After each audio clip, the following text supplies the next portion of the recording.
కనపడే శాస్త్రం ఒకటుంది. కనపడని శాస్త్రం ఒకటుంది. ఈ కనపడే శాస్త్రం వెనకాతల ఉన్న కనపడని శాస్త్రాన్ని ఆయన తన దివ్యచక్షు ద్వారా తెలుసుకున్నాడు. అంతర్దృష్టి. అక్కడి దాకా పోయి మళ్ళీ తిరిగొచ్చి ఈ శ్వాస మీద ధ్యాసను కనుక్కున్నాడు. ఓహ్! ఈ శ్వాస మీద ధ్యాసకు ఈ మూడో కన్నంటారు అంతఃచక్షు దానికి దీనికి సంబంధాలున్నాయండి? శ్వాస మీద ధ్యాసలోంచే అంతరచక్షు వస్తుందని చెప్పడానికి లేదు. ఓహ్! గౌతమ బుద్ధుడికి చిన్నప్పుడే ఆయన ఆయనకి అన్ని అంతర్చక్షు ఉండేది. గౌతమ బుద్ధుడికే కాదు, ప్రతి పిల్లవాడికి ఉంది. అప్పటికి, ఇప్పటికి, ఎప్పటికి. ఓహ్! మీరు చిన్న పిల్లవాడిగా ఉన్నప్పుడు మీకు అంతర్చక్షు ఉండే మీకు అన్నీ చూసేవాళ్ళు. చనిపోయిన వాళ్ళని, చనిపోని వాళ్ళని, దేవతలను, ఋషులను, గంధర్వులను అందరిని చూసేవారు. వాళ్ళ పాటలను వినేవారు మీరు. కానీ పెద్దగా వచ్చిన తర్వాత అది పోయింది. ఓహ్! చిన్న అంటే పసిబిడిగా ఉన్నప్పుడు. పసిబిడ్డలుగా ఉన్నారు. అందరికీ. అలాగే ప్రతి పక్షి, ప్రతి జంతువు కూడా దివ్యచక్షు ఎప్పుడూ ఉంది. వాళ్ళేమి శ్వాస మీద ధ్యాస పెట్టలేదే. My god! మొత్తం టోటల్ కనుక అది రావడానికి శ్వాస మీద ధ్యాస అని కాదు. ఎవరైతే నేచురల్‌గా బతుకుతారో, ఒక పక్షిలాగా, ఒక పిట్టలాగా, ఒక పసి పిల్లవాడిలాగా వాడి దివ్యచక్షు అలా వికసిస్తూ ఉంటుంది. కానీ కోరుకున్న తర్వాత రాబట్టుకోవడానికే శ్వాస మీద ధ్యాస. Wow! Wonderful! Wonderful! Superb analysis sir. Superb analysis. అందుకే గౌతమ బుద్ధుడు ఆయన పోగొట్టుకున్నాడు ఆయన. రాబట్టుకోవడం కోసం రకరకాల గురువుల దగ్గరికెళ్ళాడు. వాడు చెప్పిందన్నీ చేశాడు. కానీ అతను చిన్నప్పుడు పసిపాపగా చిన్న పిల్లాడిగా ఉన్నప్పుడు వచ్చిన స్థితి అతనికి రావటం లేదు. ఇది ఎలా వస్తుందని చెప్పేసి మళ్ళీ ఇవన్నీ చేసిన తర్వాత ఆలోచించి మళ్ళీ అప్పుడు నేనేం చేశానంటే ఏమీ చేయలేదు. కనుక తను ఏమీ చేయకుండా కూర్చున్నాడు. కూర్చుని ఆ కూర్చుంటే మళ్ళీ ఆ స్థితి వచ్చేసింది. ఏమీ చేయకుండా కూర్చునేసరికి. ఆ కూర్చున్న స్థితి వచ్చేసరికి ఆయనకి మళ్ళీ ఆ దివ్యచక్షు తెరుచుకుంది. ఆ దివ్యచక్షు తెరుచుకుని ఆ దివ్యచక్షుతో రిసర్చ్ అంతా చేసి ఈ దివ్యచక్షు అందరికీ సులభంగా రావాలంటే ఏం చేయాలి? మళ్ళీ ఆ దివ్యచక్షు ద్వారా కనుక్కుంటే శ్వాస మీద ధ్యాస అని తెలుసు. Extraordinary sir. So simple. అందుకే మీ పథంలో జనసామాన్యమంతా ఇప్పుడు యేసు ప్రభు ఏం చెప్పాడంటే, unless you become like a child, you cannot enter the Kingdom of God. ఆ చిన్న పాప వాడు శ్వాస మీద ధ్యాస పెట్టాడా? పెట్టాడు.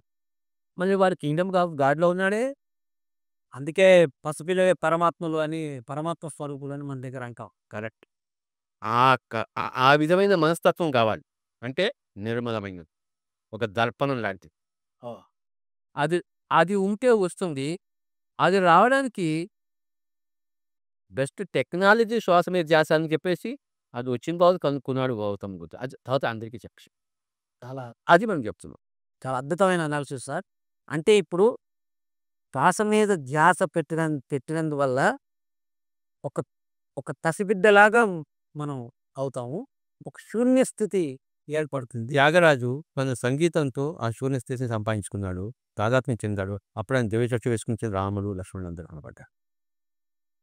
తదుపరి ఈయన రక్షించాడు దొంగల బారి నుంచి. మరి ఆయనకి ఎలా కనబడ్డారు? ఆయన శ్వాస మీద ధ్యాస పెట్టాడా? కానీ ఆయన పసిపిల్లవాడిలా తయారైపోయాడు. కనుక ఆ పసిపిల్లవాడిలా సహజంగా తయారయ్యాడు. మనం దాన్ని కొంచెం టెక్నాలజీ ఉపయోగిస్తే వెంటనే అందరూ అయిపోతారు. అది గొప్పతనం శ్వాస మీద ధ్యాస. అందుకే అప్పుడు ఆ రామచంద్రుడు ఆయనకి కల్లో కనపడ్డప్పుడు ఆ బాణాలతో వచ్చినప్పుడు రారా మా ఇంటి దాకా అని పాడి ఆయన రామా ఇంటి దాకా. ఓహో! అలా తీసుకెళ్ళినట్టుగా ఆ భావన. అంటే శూన్య స్థితి తెచ్చుకోవాలి.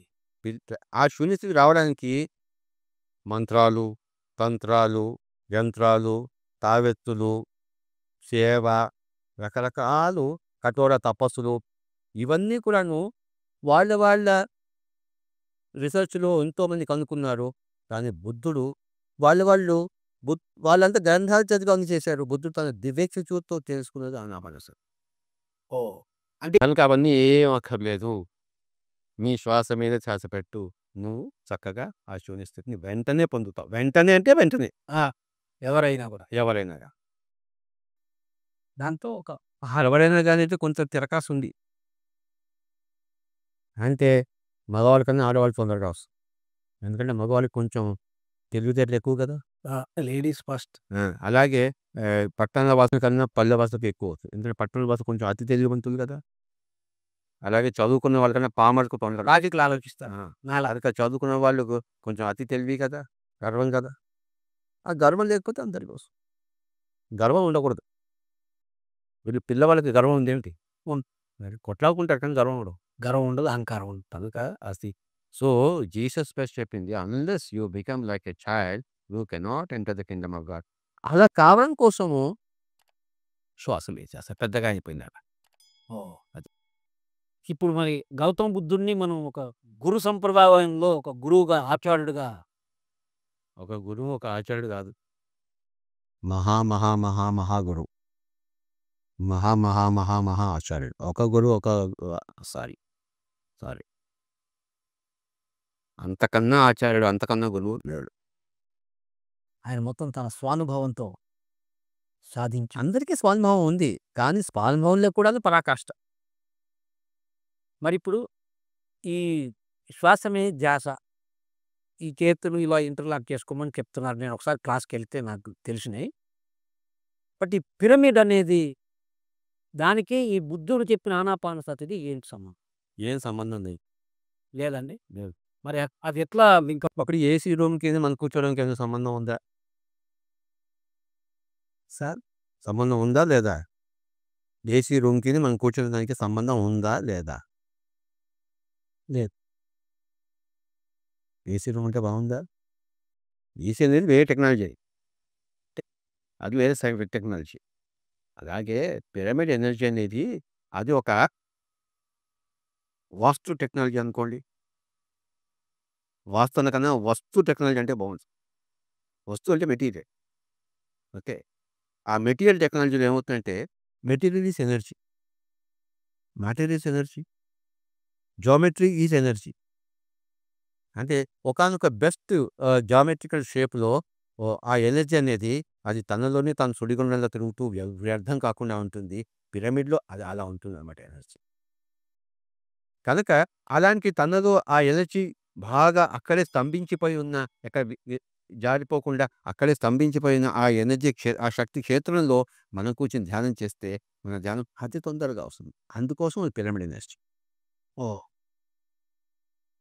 ఇప్పుడు ఈ ఆనాపానసతి ధ్యానాన్ని పిరమిడ్‌లో చేస్తే ఎక్కువ ఫలితం ఉంటుంది. పిరమిడ్‌లో పడుకుంటే కూడా ఇంకా తొందరగా వస్తుంది. పిరమిడ్‌లో ఏది చేస్తే ఎక్కువ ఫలితం వస్తుంది. మూడింతలు ఎక్కువ. మీ ఊరికే పోయి పడుకోండి. నిద్ర బాగా వస్తుంది. లేదా ఊరికే పోయి కూర్చోండి. మీ ఆలోచనలు స్తంభించిపోతాయి. దీన్ని జాయిన్ చేసింది మీరేనండి?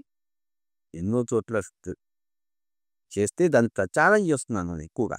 దాన్ని మొదలుపెట్టింది నేను కాదు. నేనేదో పుస్తకం గ్రహించాను కదా! సార్. ఎక్కువ ప్రచారం చేసిన 100కి 99% ప్రపంచంలో ప్రచారం చేసిన దానికి నాకు క్రెడిట్ ఇస్తే నేను ఒప్పుకుంటా. ఫస్ట్ స్టార్టింగ్ నేను కాదు. అది ఇప్పుడు చరిత్ర ఒప్పుకున్న సత్యం అండి ఆల్రెడీ. ఇప్పుడు ధ్యాన ప్రచారంలో ఈ ఆనాపానసతి ధ్యాన ప్రచారంలో ఈ మధ్య నేను మా ఫిల్మ్ స్టార్ వెంకటేష్ గారితో కొన్ని మాటలు మాట్లాడుతుంటే ఈ ఆధ్యాత్మిక విషయాలు మాట్లాడుతుంటే ఇప్పుడు గ్లోబల్‌గా ప్రపంచంలో ఉన్న ధ్యానాలన్నిట్లోకి నంబర్ 1 ఏ క్లాస్ ధ్యానం ఆనాపానసతి ధ్యానం. దానికి all credit goes to Subhash Patriji అని ఆయన చెప్పారు. 99% నాట్ ఆల్ క్రెడిట్. ఎందుకంటే 1% ఇంకో నేను తెచ్చుకున్నాగా. ఆ పుస్తకాలు తెచ్చుకున్నానుగా. లేకపోతే నాకు ఇది వచ్చుండేది కాదు.